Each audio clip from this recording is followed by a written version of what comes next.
This is an introduction to drum kit notation. Let's get started. Now the stave is where we write all our notes. This stave here is empty. An easy way to remember notes on a stave is to count the distance from the bottom of the stave all the way to the notes. You could either count in spaces or you can count in lines. Anything at the bottom you could consider to be at the floor of a real drum kit. Anything at the top you can consider to be higher up on a real drum kit, or anything lower down could be lower in pitch than anything higher up. Cymbals are X's and drums are circles. You'll see what I mean. So we're going to start with stepping the hi-hat. A hi-hat is made of two cymbals clasped together. In this case, we know it's a cymbal, so it's an X. However, we're not talking about hitting the hi-hat. We're talking about stepping the hi-hat and controlling it with our foot. So in this case, it's at the bottom of the stave, just as in real life, it would be on the floor. Similar to this, the kick drum notation is now a circle, so we know it's a drum and it's at the bottom of the stave, so we know it's probably on the floor and it's probably controlled by the pedal, which means it's the kick or the bass drum. The floor tom is low, so we know it's a low tom because it's still a circle. It's good to remember this by saying it's 2 spaces from the bottom of the stave. Let's have a quick test.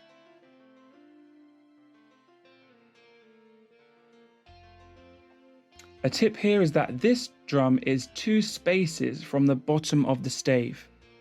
Well done, it's a floor tom.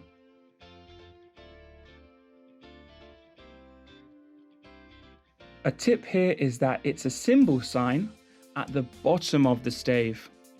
Well done, it's a stepped hi-hat.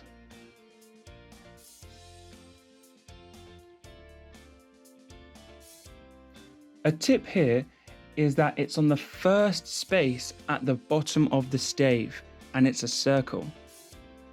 Well done, it's a bass drum or a kick drum note.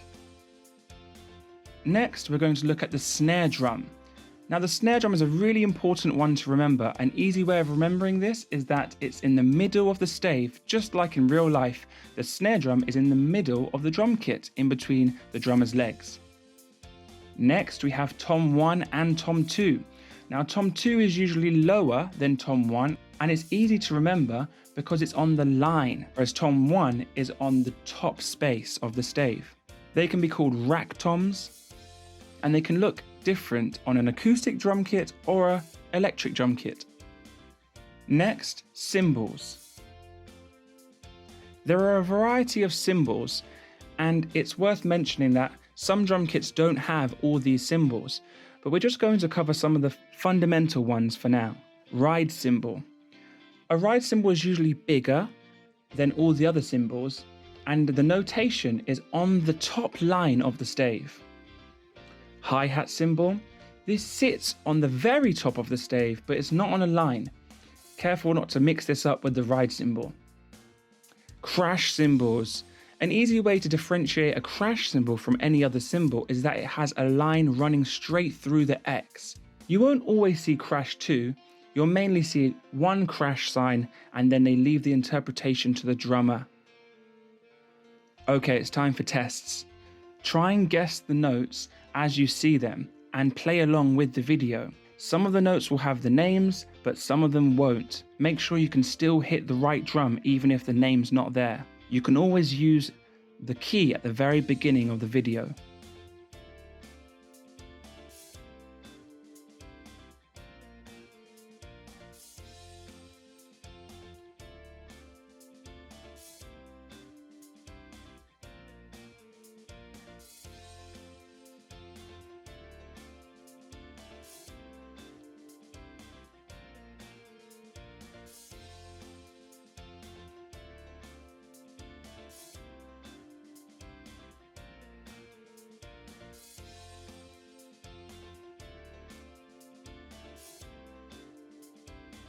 Okay, I've set some homework here because watching this video won't instantly make you remember all the drum notes there are. We covered quite a lot. So I advise you to go over any grade or group of notes that your tutor may have given you and carefully look at each note and where it lies on the stave to name the correct drum with the note.